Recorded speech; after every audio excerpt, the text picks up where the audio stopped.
Hello, everybody. We're going to get started in just a few moments. And while we wait for others to pop in, use the chat function. Let us know where you're calling and dialing in from today. I'm actually in Boston, Massachusetts. It's a beautiful day today, about 85 degrees and sunny.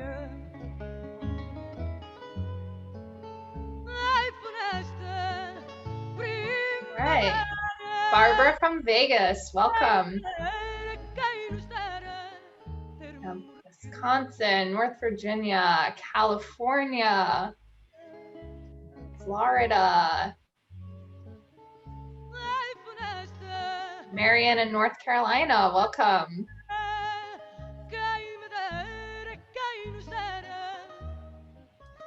We have Ohio, New Orleans.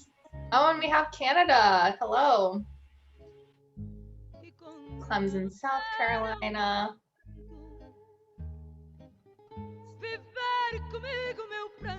Springfield, Mass, Janet. We're very close.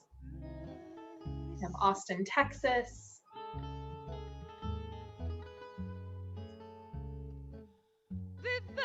Tucson, Arizona. Another Ontario, Canada. Marianne, welcome. Scottsdale. Wow. This is great. We have such a large group from all over the US and Canada. This is exciting. North Carolina. Great. Thank you for joining, everyone. Feel free to continue to use the chat function. Let us know where you're dialing in from today. Like I mentioned, I'm sitting in Boston, Massachusetts. And my name is Stephanie Rossi, and I'm going to be one of your hosts today for today's travel talk. We're going to talk about so many amazing things about the country of Portugal. It is one of our actually most popular and our favorite destinations to talk about. But first, just a couple housekeeping items so expectations are set clearly. At the bottom of your screen, you'll see a Q&A box and a chat box. We will be taking live questions in the middle and towards the end of the session. So if anything comes up that you have a question about, feel free to use that Q&A function at the bottom of your screen. We'll either answer in real time or I will try to get to as many as possible before the end of the session today. It is webinar style, so we won't be able to see or hear you. Your cameras will be shut off. However, utilize the chat and the Q&A as much as you would like. We also have Facebook folks joining us today as well. So if you're tuning in from Facebook, you can use the chat function there. So again, thank you for joining us. My name is Stephanie Rossi, and I've been working for Go Ahead for about 7 years now, and I'm so excited to talk about Portugal. It's actually been on my list for a very long time. It is such a gorgeous country. I mean, it's known for so many things. It's tile work, the crystal blue waters and beaches, the architecture, the wine, the delicious seafood. So what we're going to uncover today is a lot of the hidden gems that Portugal has to offer, some of the top regions and cities you should visit and why. We'll discuss where to shop. We'll talk about some of the best port wine you'll ever drink in your life. And we'll have you falling in love with Portugal by the end of this session. So if you haven't traveled with Go Ahead before, I just want to give you a little bit of background. Here at Go Ahead, we are an adult tour company, and we truly believe that the best way to learn about the world is to go out and experience it yourself. We truly strive to open the world through education and create a travel experience that allows you to interact with the country just like the locals do. We take care of all of the little details, ensuring that as travel starts to open back up, everything is arranged for you so you can have an incredible and of course a safe experience.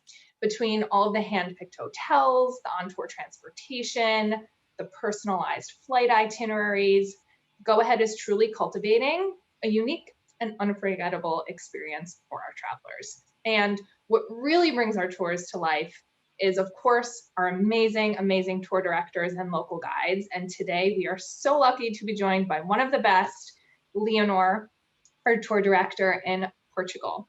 So she has actually been working with Go Ahead for 20 years, but she started with our educational tours division 27 years ago. So she's truly an expert. We're so delighted to have you join us today, Leonor.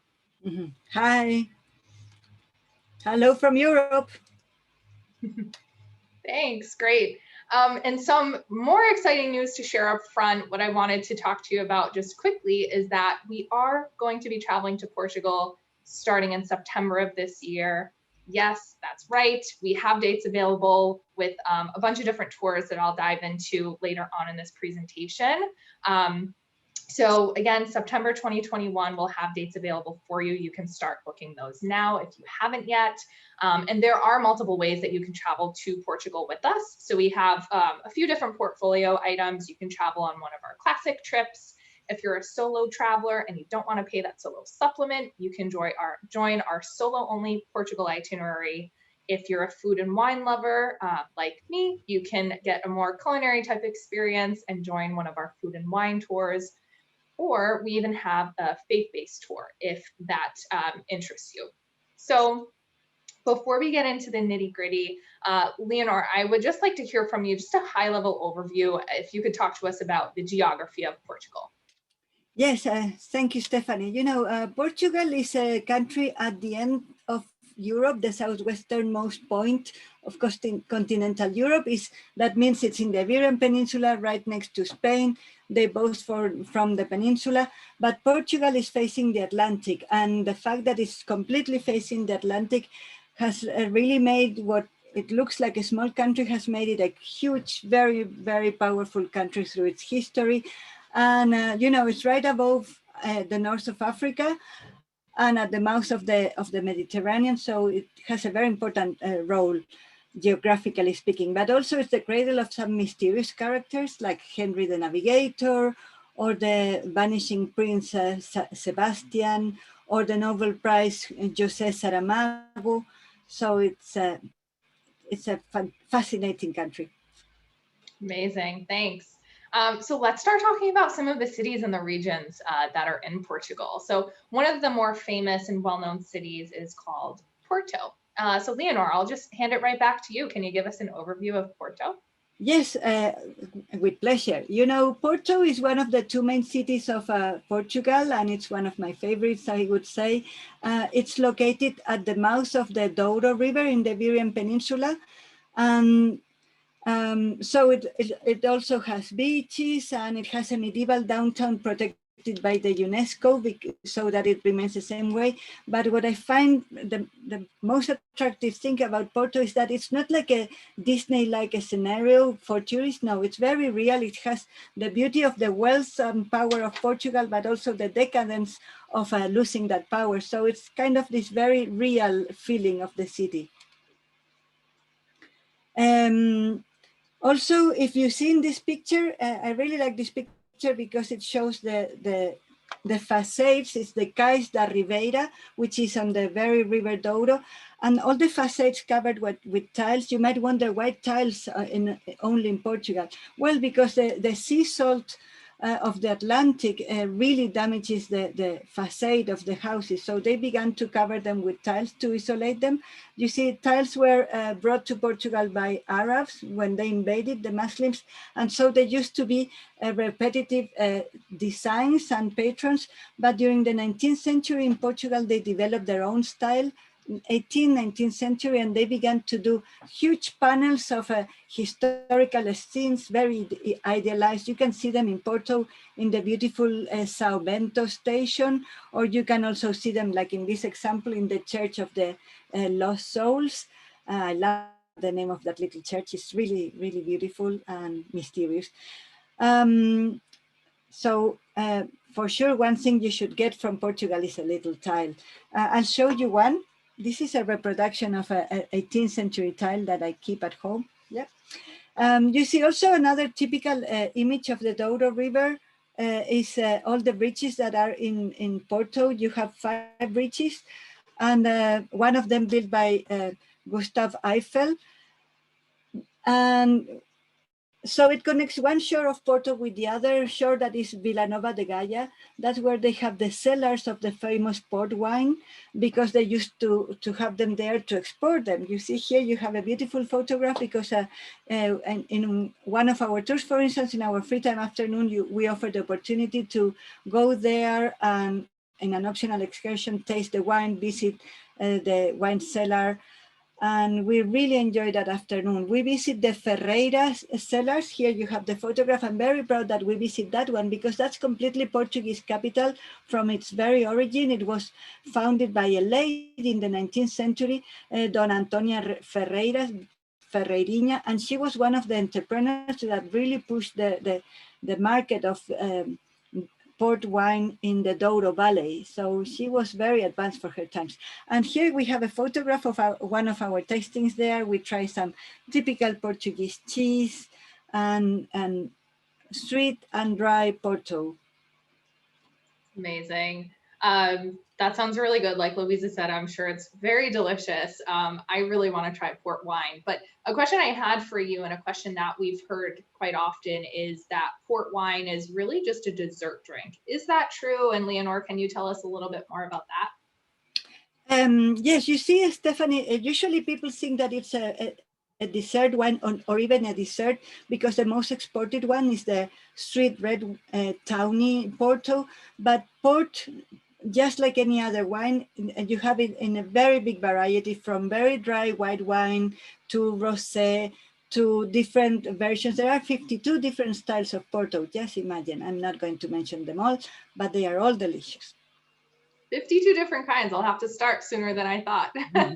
And while we're on the subject, I want to talk a little bit more about another region known for its wine production called the Dorot Valley. So Leonor, can you walk us through the Dorot Valley and some of the highlights there? Yes, you see, I love to talk about the Dorot Valley because I really love this place. To me, it's one of my favorite places in Europe, favorite landscapes. We visited in the food and wine tour, and it's a gorge. And though the photograph that you might see, you might think, oh, it's beautiful. It's 3 times more beautiful because it's very steep.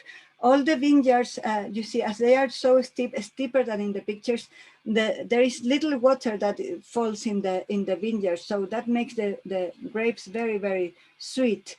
And so we visit it and we take a little boat ride along the gorge. You see here, you have a beautiful picture of our ride. It's really relaxing because the nature is very powerful, and being powerful at the same time it's overwhelming, and that's why it's relaxing. We really have a good time there. You should see the faces here you have. This is one of my last groups over there, and we had a ball. We really enjoyed the boat ride. Also in the Douro Valley, we try local wines, the denomination of origin. Here at dinner, you can see we are also trying the local wines. So it's, so to speak, normal wine, excellent quality, but it's not necessarily port wine because the port wine has 20 degrees. It's fortified with extra alcohol, which is different from the normal wine, you see. But I would like to, talking about Porto, I would like to show you, you don't need to drink the 20 degrees spirit all the time. You can also try Porto Tonic, which is a very refreshing drink that I'm going to prepare for you right now here. You see, it's 1/3 of port, dry port, and then you put 1 lemon, the ice, and the other 2/3 tonic water. Yes. Let's see if I don't splash you. There you go. Da, da, da, da, da, da. And it tastes like port, but it's very refreshing. Saúde. Saúde. Sounds so good. It's only 1:15 in Boston, or else I would join you. But everyone else, feel free to grab a glass. As I was telling you, it's really easy to do. Also, when we go into the north of Portugal, up the Douro Valley, we have the opportunity to visit some medieval Norse towns that, to be honest, in spite of all the time I have spent in Portugal, I never explored that region, and I was very gladly surprised to discover not only the beautiful medieval towns, but also its surprising pastries that you can try there. Also, they do this gold filigree craft. They have the famous hearts of Viana that I really recommend searching for them on the internet. Heart of Viana, really unique. But yeah, oh, this is Evora. Yes, yeah. So I mean, I love medieval towns. That looks absolutely stunning. So yeah, let's talk about Évora and travel a little bit more down south to this region of Portugal. Yes, thank you, Stephanie. You see, Évora is a completely different region. It's on the south, right past Lisbon, on the south of Lisbon, Alentejo. And if you think of the movie Gladiator, you might remember he thinking of his childhood. And it's this region, which is the Iberian Peninsula, it's shared by Spain and Portugal, but it's this fields of cereal that the Romans choose this spot to found this city, the city of Évora. That's why you have there in the photograph the Temple of Diana. And when you arrive to this town, when we arrive on the bus, we see this beautiful view of this white, pristine town with its walls, medieval walls, Arab walls. It's really unique. But you know, it's not only unique because of its monuments, but also it's another foodie hub. They really take care of their cuisines. There are lovely restaurants there, and also something very unusual, the Chapel of the Bones. So you might be wondering, what about this Chapel of the Bones? You see, it was built by the Franciscan friars, and the Franciscans really wanted people to remember, wanted us to remember that we will all die sooner or later. So they did this, they recycled the remains of an abandoned cemetery, and they decorated the chapel with human skulls and human bones all over the place. So it's really impressive. But I rather talk about something more cheerful. Here you have you see in Évora region, you also have the Alentejo red wines that are really, really nice. And this is a picture taken at the Herdade do Esporão, where it's a wine cellar, it's a wine vineyard. They also have their own products like olive oil. So we go there and we enjoy a delightful lunch. Here you have me with the wine sampling, but also the food is like unforgettable. And all the foods, all the meals we have, especially in the food and wine, they are, I always gain weight in that tour. It's when I begin gaining weight in the season, when I do the food and wine tour. But yes, that's Évora. That sounds so much fun. Mm-hmm. I'd be right there with you. And we did actually get a lot of pre-submitted questions. So thank you to those who submitted your questions ahead of time. I did want to get to one from Marilyn, because here at Go Ahead, we talk a lot about hidden gems and off the beaten path experiences. So Leonor, in your experience, what's one of the best, like not so known, most intriguing places to visit in Portugal? You know, Portugal is a quite surprising country, especially because many people don't know much about it. But if I would have to choose one, I would pick the Almendre cromlech, which is it's you know it's like the Stonehenge of continental Europe.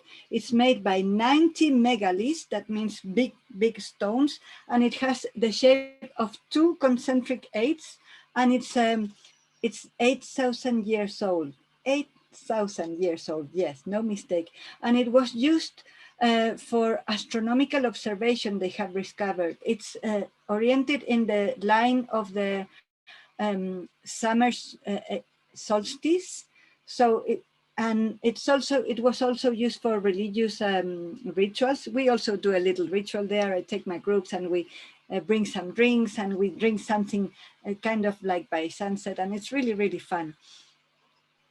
That sounds really fun. And looking at this picture, for my Outlander fans, it actually looks like the stones in Outlander if you watch the show. Just a funny note, but that looks beautiful, and I think that's a great recommendation. So thanks for sharing that, Leonor. And again, we talked a lot about port wine and the production of this, but one thing we haven't touched on yet that I want to get to is the cork production. A lot of people don't know this, but Portugal is known for their cork production. So Leonor, can you tell us a little bit more about that? Yes, gladly. You know, Portugal is the main producer and exporter of the whole world of cork. And cork comes from the cork tree, obviously, which is from the family of oak trees. And one cork tree can, during its producing life, which is about 100 to 120 years, can produce 1 ton of cork. But, you know, cork is not only used for bottle stoppers, is also used for furniture, for isolation, because it keeps humidity and temperature even and humidity out. Probably it was also something that benefited the explorations, but that's my guess. But it's also used for isolation of houses. Even NASA nowadays is using cork for protecting the fuel tanks of the rockets. Here in these pictures, the following pictures, we will be seeing when we visit a workshop where we see the whole process of treating cork once it's peeled from the trees and turn it, as I was telling you before, into furnitures, into bags, into umbrellas, into boxes, anything, you name it. And there you have me inside the shell of a tree, of a cork tree, when visiting, yes. Yeah, so much you can do with cork. It sounds like there's a lot of different items you can buy. And again, while on the subject, Helen submitted a great question about shopping. We all love shopping. Leonor, what are some of the best places to shop for good pricing and just unique items to that specific region? You see, in general, Portugal is very reasonably priced compared to the rest of Europe. So shopping is good everywhere.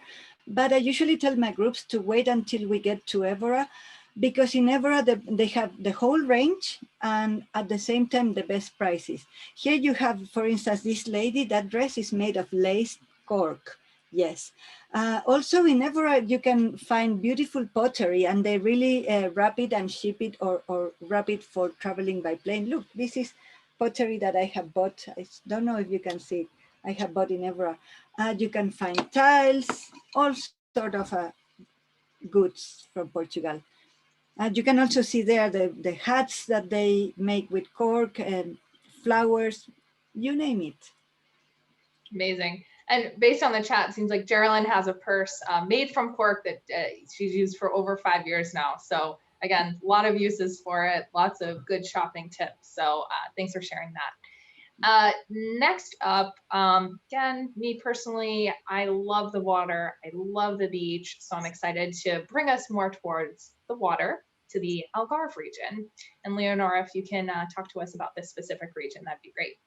Yes, you see, the Algarve is located at the very end of Portugal, and it's one of the main destinations of Europeans for holidays.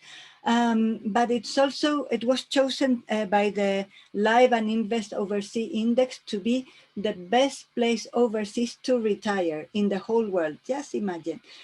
It's extremely beautiful because of its landscape. That photograph shows Punta da Piedade that has tunnels made in the rocks. It's really, really unique, very beautiful.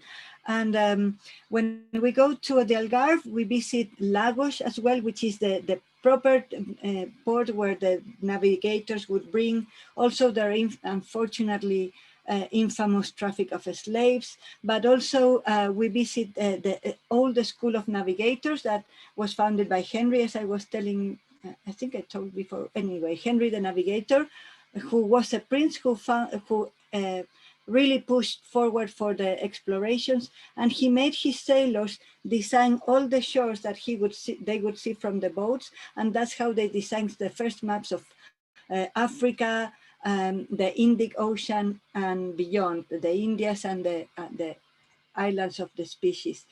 Also, when we go to the Algarve, we visit the Cape St. Vincent, as you can see there. Cape St. Vincent is known to be one of the 3 most beautiful sunsets in the world, because there the atmosphere does a strange effect on the horizon. So when the sun sets, it really looks like really, really big. I don't know why, but it's really unique. So much so that even the Greeks would build, navigate to there and build temples there to worship the Apollo, the sun there. Ares, no, Apollo, yeah. Looks so gorgeous. And it seems like some of our folks who are tuning in today have traveled and are saying really great things about the Algarve and the water there. So definitely adding that to the list. And another question that we got from Nancy, which was a great question, something that we hear pretty frequently on the phones, is about walking and pace. So Leonora, if you could just talk to us about that a little bit and talk to us about how much walking there is on this specific Portugal trip or any given Portugal tour that we have. Yes, you see, I'm very happy to say that these tours are very easy.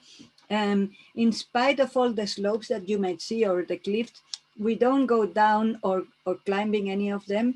We usually are taken to the top of them by bus in the Algarve, or for instance, Lisbon, that is known to be the city of the seven hills, just like Rome. We are taking, here you have a beautiful picture where you can see the slopes, but really the action is in the downtown, and we go by bus to the downtown. It might remind you quite a bit to San Francisco. If you see the picture, you can see the bridge, the South Bridge that looks like the Golden Gate. We will talk about it later. But also it has trams and cable cars that also take you up the slopes. In the next picture, you can see the flat area. This is the very downtown. This is Praça do Comércio that is facing the Tagus River, and it's a very beautiful square. It used to be the palace of the patio of a royal palace that existed there, and that arch by night they illuminated, and going through it by night down the pedestrian street to the commercial downtown Rocio Square is one of the most beautiful experiences I have had in probably in Europe, or at least in the Iberian Peninsula. It's really, really nice. So, but this, you see, this is one of the hills. So you might be wondering, yeah, but what about if we want to go up the hills of Lisbon? This is the Alfama, which is the most ancient district of Lisbon. It used to be, it's like a labyrinth because it was built by the Arabs. It used to be the Arab town of Lisbon. And so to go up there, you just take the tram. You see the famous, here you have the trams, or the cable cars as well. The Eléctrico is called. And you see, doesn't it remind you to San Francisco? And that, in the next picture, let me mention that this is the Arab Castle of St. George. So I encourage you to take the tram and to go up to there. The tram really drops you by the castle. And from there, you can see one of the most beautiful views of the estuary of the Tagus. The Tagus River, you know, the city is located not on the sea, it's on the estuary of the Tagus. And it's so big there that it almost looks like open sea. And you can see it from up there, really beautiful.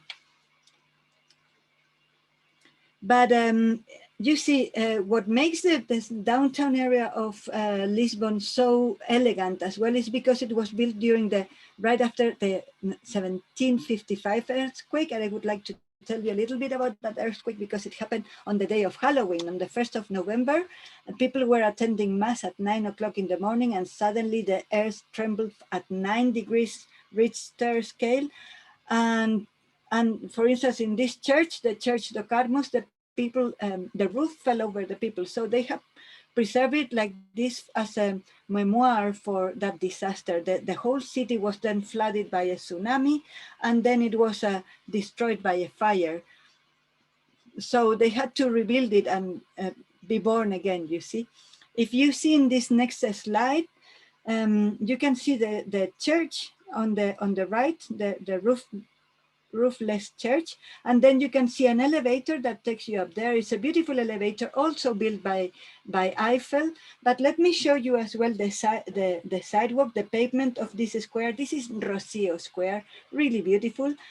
And each one of those stones made of alabaster are put by hand, so to speak, with a hammer, following the design, no machine. It's really, really painstaking, but it's what makes the city of Lisbon very special. Of course, all of the Portuguese culture, like influence cities, even in Brazil, you can find similar sidewalks, but the ones in Lisbon are breathtaking.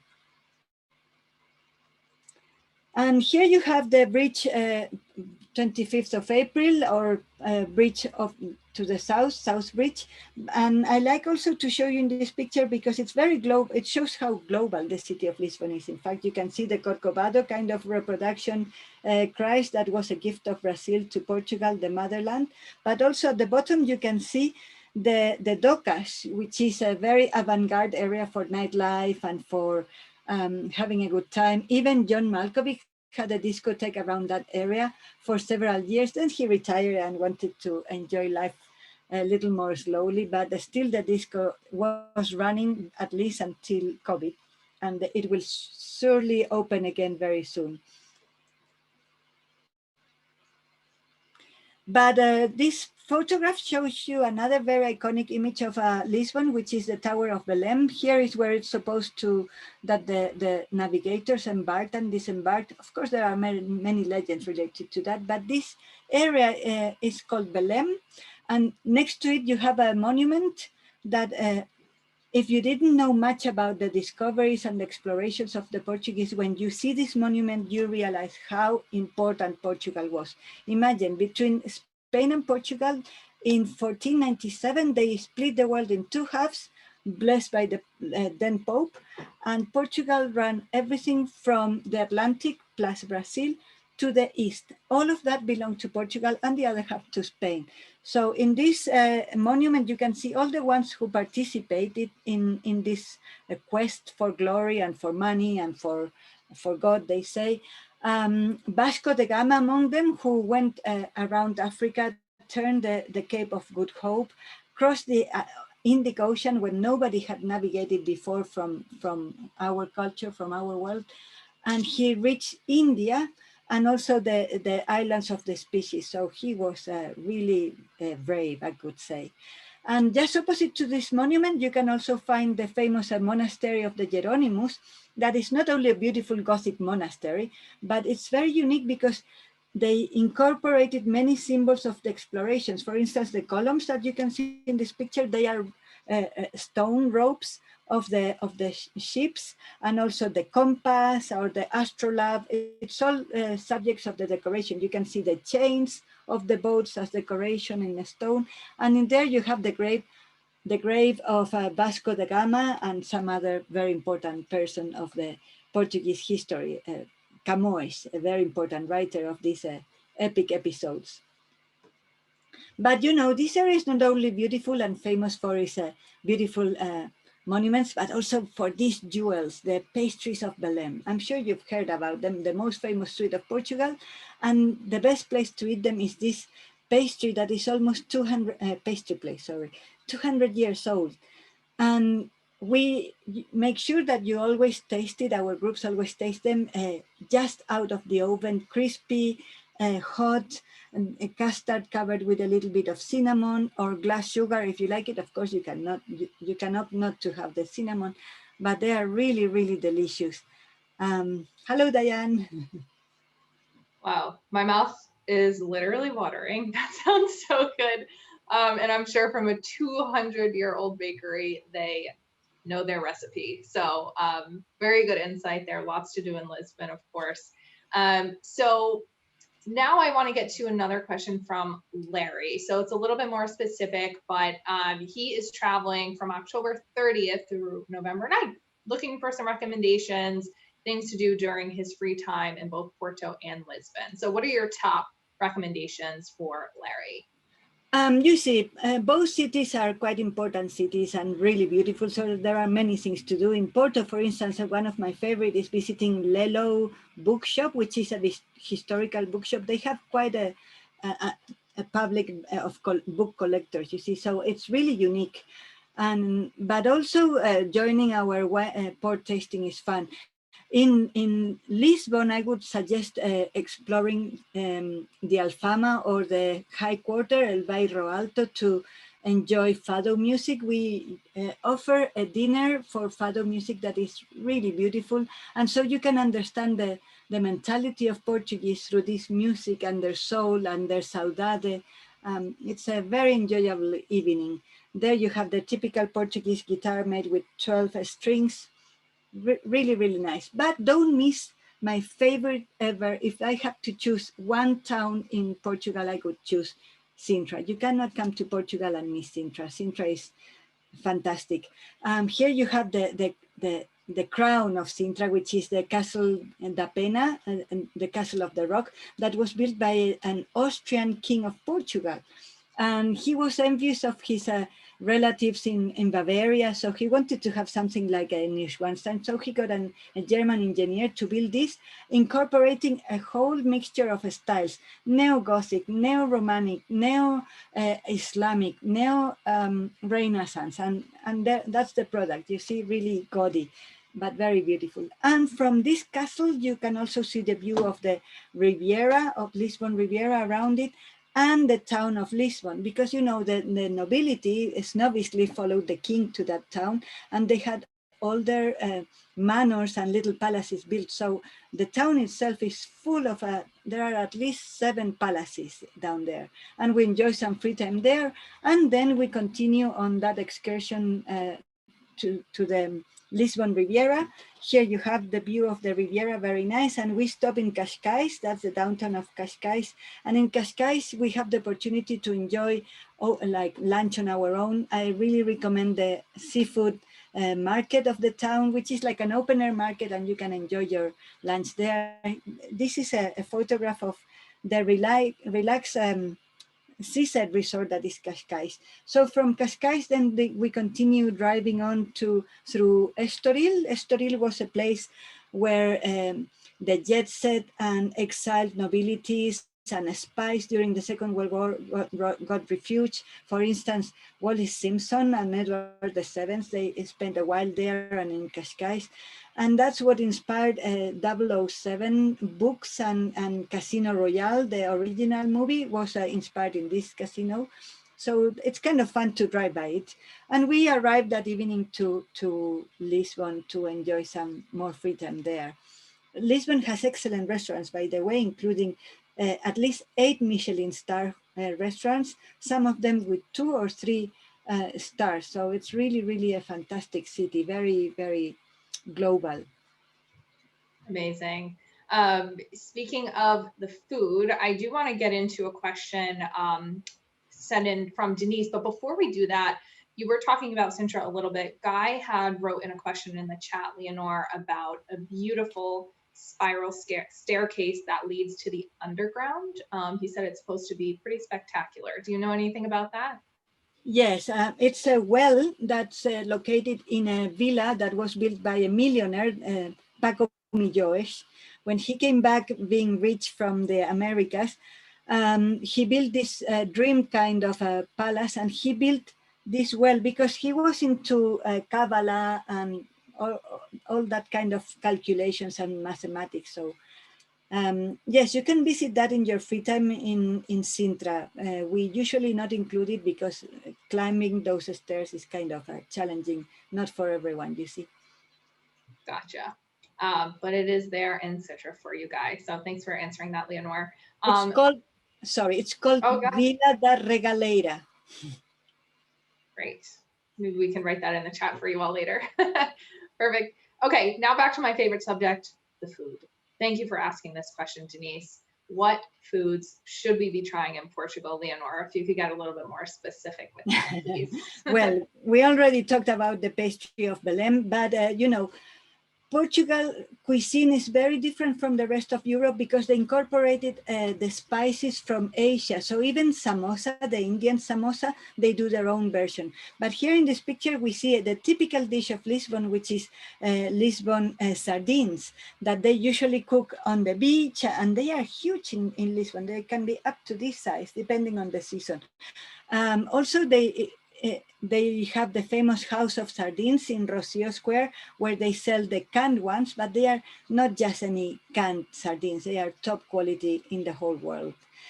But also, you know, in Portugal, the cuisine of seafood is fantastic, except in Porto, that they are more specialized into meats. So that sandwich is called francesinha because, you know, in Porto, as the navigators were, many of them departing from there, they would give them the salted fish like a codfish and all that sort, and they would eat the remains of everything else like tripe. So, but also in this picture, I want to mention the sweets of Portugal, not only pastries of Belém, but Portuguese have a sweet tooth because the Arabs, when they came, they brought almond and honey sweets. And then in Portugal, when they left, Portugal had many monasteries and nunneries, and they developed the art of the pastries. And so they have sweets made of egg. I love them. I really love them. Also, they really like eating all sort of recipes, not only of the famous codfish, but also of octopus, you see. If you see in the next slide, you can see those baby little octopus. And the dish in the middle, I really recommend. It's very easy to cook and it's delicious. They are called clams bujao pato, and they are cooked with garlic and olive oil and a little bit of coriander. And nevertheless, don't miss the massive prawns. They are really exceptional there because it's Atlantic water, you see. Thank you so much. Sounds so great. And this whole presentation has been so informative. So thank you, Leonor, so far for all the information that you've given us. So now let's talk about how you can get to Portugal with us. Like we mentioned, we're going to be going there this fall, you know, pending all regulations stay as is. So let me just walk you through high level how you can travel to Portugal with Go Ahead. The first is our most popular itinerary that visits Portugal only and visits all of the cities that we talked about and the regions that we talked about today. It's our 9-day Porto, the Algarve, and Lisbon tour, giving you a great amount of days in each place. And then if you are a solo traveler, you'd like to meet like-minded individuals and travel on your own, we have the same exact itinerary without that solo supplement, which is always like music to my ears. You don't have to pay extra for any of our solo tour itineraries. That's an excellent one. And then again, if you're similar to me and you've been mostly interested in the food and wine pictures and information today, you can join one of our more culinary focused tours and join us on a food and wine taste of Portugal trip. It's 11 days and it hits that Dorot Valley region that we discussed today. And if you are wanting to get a little bit more off the beaten path, see a couple more countries, we have a few different multi-tours that include Portugal. One of our most common is our 16-day Portugal, Spain, and Morocco tour. And then if you are wanting to go see places like Fatima, you're interested in a more faith-based tour, we have this Marian Shrines and the Way of St. James trip that goes through, of course, Portugal, Spain, and France. So we have about 19 minutes left. I do want to open it up now for live questions. So thank you for those who have been submitting already in the Q&A. We have our panelists who have been answering most of those live. So what I'm going to do is answer just a few more pre-submitted. So get thinking, what do you want to ask Leonor? Submit it in the Q&A as I go through more of these pre-submitted questions. So first, speaking of the faith-based tours that I just touched on, Leonor, some of our travelers are interested to know what is the experience like in Fatima? And that was from Karen, if you could elaborate on that. Okay, so on one side, on the logistics side, the experience in Fatima is really easy because our very nice hotel is right next to the sanctuary, but also on the personal level, and if you are into a spiritual quest or seek, it's very moving. We visit the house of the 3 little children who are believed to have seen the apparitions of the Virgin according to the Catholic Church. We visit their houses, their humble life. We see the sanctuary. We see the bullet that John Paul II, that hit John Paul II and that he brought to Fatima because it was on the day of the Virgin of Fatima, and it's now in the crown of the Virgin. So it's a very powerful experience. Great. And I did want to further elaborate on what solo tours means. I know, Ella, you had a clarifying question there. Great question. Does a solo tour mean you're actually going on your own? The answer is no. It's the same experience as you would get with any of our classic tours. You're provided with a tour guide, all the logistics are handled, everything is taken care of.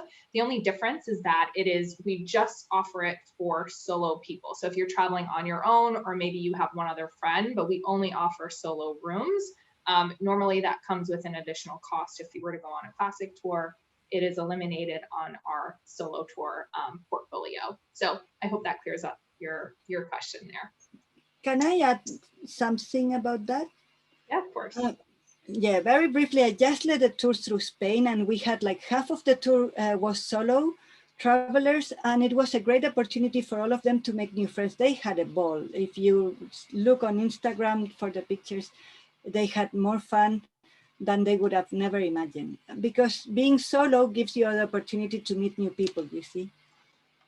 Absolutely. That's a great point. Thank you, Stephanie. Yeah. And actually, another question that we got, I saw in the chat and both pre-submitted, was the best times of year to visit Portugal. Are there any specific months that stand out to you, Leonor? Or what can you speak to in terms of the best times to travel there?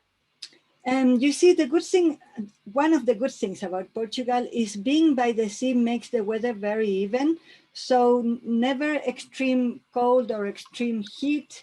And it's always good weather because the wind blows. So it's not really stormy or cloudy. It's usually very nice. So even when it's blizzards in continental, well, in Spain or in New York, in Lisbon or in Portugal in general, it's sunny and you just need a little jacket and that's it. Great. So while we're blizzarding in January and February in Boston, I can head to Portugal and be in a tank top, is what you're saying. Sort of. Perfect. Sounds good to me. That's great. And another question, and I can take this one. I'll get to the one on the screen in a moment, but Chris asked, will we see Nazir on this tour? The answer is yes. On a lot of our Portugal tours, we offer an extension to Lisbon to spend more time there. So as long as the extension is offered on the specific tour and date you're targeting, we can help you get there. Other than that, the tour guides like Leonor can help you with suggestions on how to maybe get there in your free time. Great. So getting to the question on the screen from Sharon. Why don't you, Leonor, you can take this one. What do you love the most about Portugal? And why should we put it on top of our list if it already isn't on the top of our list after listening to your presentation today? Well, there are two questions. What I love the most about Portugal, I love Portugal completely, but I'm a history buff. I really like history. So knowing that Portugal, and there are people who think that it was formed by the Knight Templars, and we visit Tomar, the hub of the Templars in Portugal, and all the mystery related about it. I find it fascinating. So that's what I love the most. But on the other side, why should I move it to the top of my wish list? Because it's a country that it's not well known at all. It's not commonplace. It will surprise you every single day. I have people saying from the very beginning, wow, Leonor, it cannot get any better. And next day they go like, it did get even better. And so that's a very good reason, isn't it? I think so. And the next question I can actually take, Leonor. It's from Barbara. A lot of folks are asking about the Azores and do we include tours to the Azores and how do we include this on a trip to Portugal? So the answer to the first part of that is Go Ahead does not have any tours that include the Azores. However, one of the benefits to traveling with Go Ahead is our contracted rates with the airlines that we work with. So we can offer something called a flight deviation, which means you fly into a certain place, fly out of another place, and we can actually help handle those logistics for you. So in this example, I'll just say, I'm flying from Boston. Go Ahead can fly you from Boston to the Azores. Then I would have to fly myself from the Azores to the beginning of tour and join the tour there, and then Go Ahead would fly me home. Long story short, to keep it simple, we can help you get there. Because we don't offer any tours there though, you would be responsible to book any hotel accommodations, any day trips that you're interested in. And we can of course give you websites and legitimate places to go and check those things out. I have heard the Azores is absolutely gorgeous. So it's nice that we have the flexibility to help you get there. And then Leonor, I'll give this one to you because you're an expert on our Portugal itineraries. Carol is wondering, will there actually be any beach time? Like, does she need to bring swimwear? What does this look like? In the tour that goes to the Algarve, there will be. So if you come between, let's say, May and late September, I would bring it with me. Also in Lisbon, but in Lisbon, there are so many attractions that you probably will not want to go. But I have people who take the commuter train and go to Cascais and spend the afternoon there. Perfect. So if you want the time for the beach, you can definitely have it. Great. Okay, and then we have another question. If you aren't a fan of seafood, what kinds of meats or vegetables are popular there? And Leonor, I'll let you take that one too. Well, you know, they cook delicious like rice pots with all kind of meats or vegetables. As I was telling you before, the fact that they have so much influence from India cuisine makes them have several recipes that are more vegetable oriented, you see. Great. Any specific meats that you're really a big fan of? Well, the meat, oh, they have a ham from like pork, Iberian pork, and their ham is really, really good. Great. All right. I just don't think you can go wrong with the food choices. I'm sure there's plenty of different options there, which is really nice.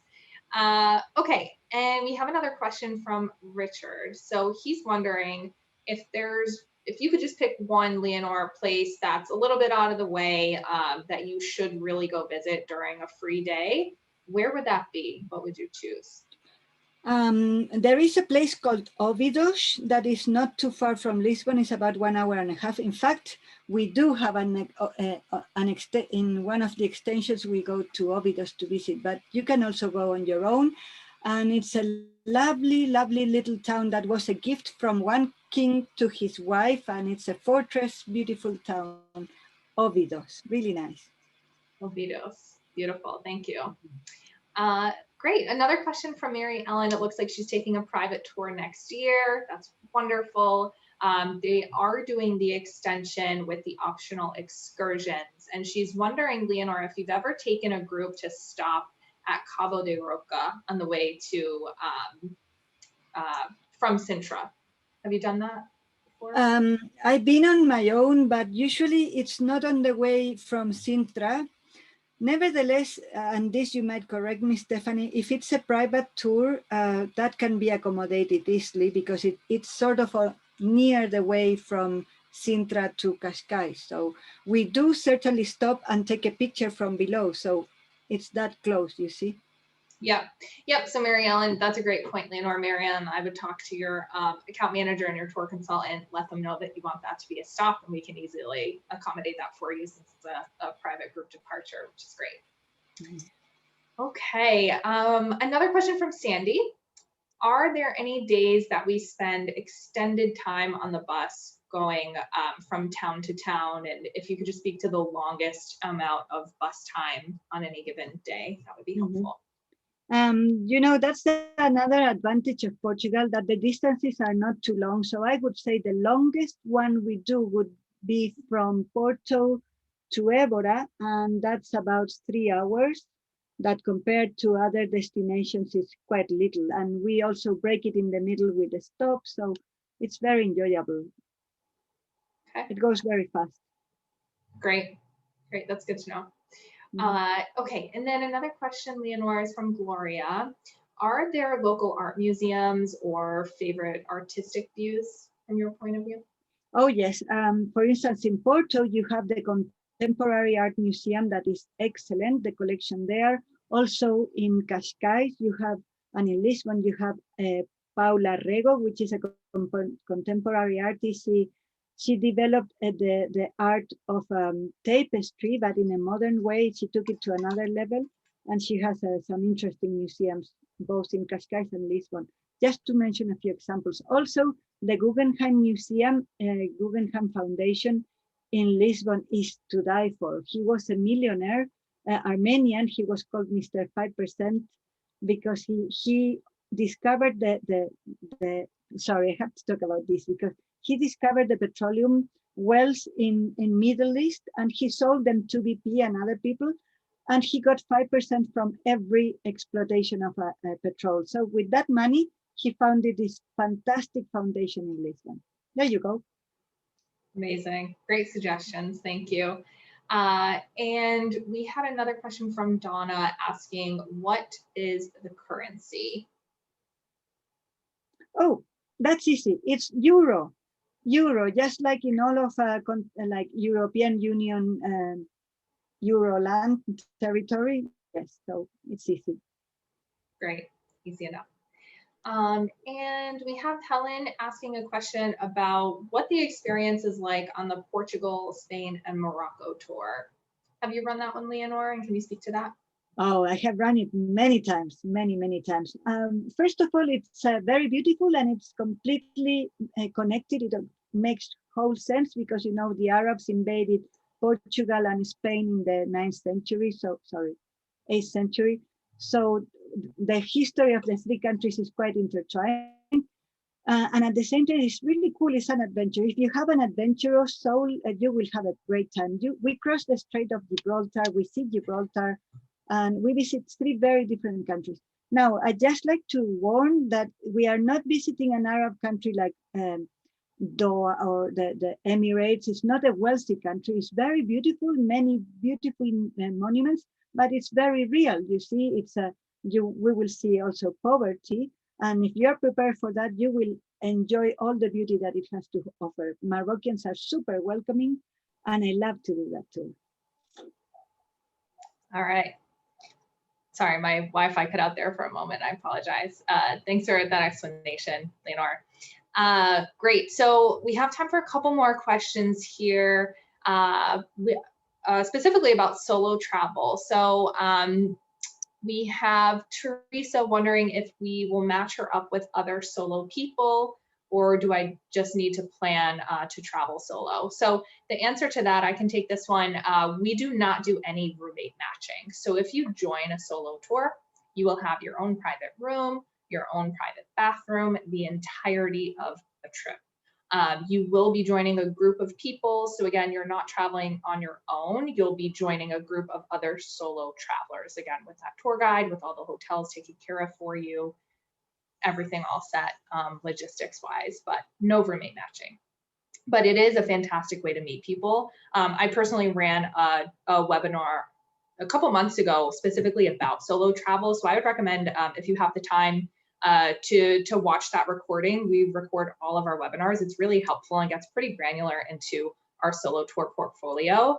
It's something new that we've been doing only for the last couple of years because we've seen such an influx of solo travel interest, and it's doing really well. We're expanding the portfolio to add more destinations. So like I said, definitely put Portugal top on your list first, but we offer other destinations in our solo tour portfolio as well. Great, and then we have a question from Facebook from Grace. How many days would you recommend staying in Porto and Lisbon? Like how many days do you feel like you need there, Leonor? Well, to me, it's never enough, to be honest. We see, we used to live near Sintra with my family, and I would go every single day in summer with all my brothers. So yes, you will always enjoy and always have something to do there. Great. So never enough time, but the time allotted in the go-ahead tours definitely gives you a nice tidbit. So that's great to know. We have time for one more question, and then we have to head out. Carrie is wondering about UNESCO World Heritage sites. Do we hit on any of those in our Portugal trips, Leonor? Oh, yes, we visit several. Evora is a UNESCO World Heritage. Sorry. Porto is another one. The Hieronymus is monastery is another one. Sintra is another one, etc., etc., etc. There are many, and we never miss them, of course. Yes, they're always highlighted through the tour director. So that's excellent. I know there are still a few more questions coming in, but like I mentioned, we are traveling to Portugal. If you have any questions about Portugal or tours, available dates in September, they're happening mid to late September right now for our Portugal departures. But if you have any questions, give us a call. One of our expert tour consultants can answer anything and everything that you have, just in terms of like COVID mandates, restrictions, all that stuff that's happening in the world. We're very up to date and have live updates that come into us every day. So we'll keep you posted on all that. And travel with us to Portugal. We're so excited to get back on the road out there.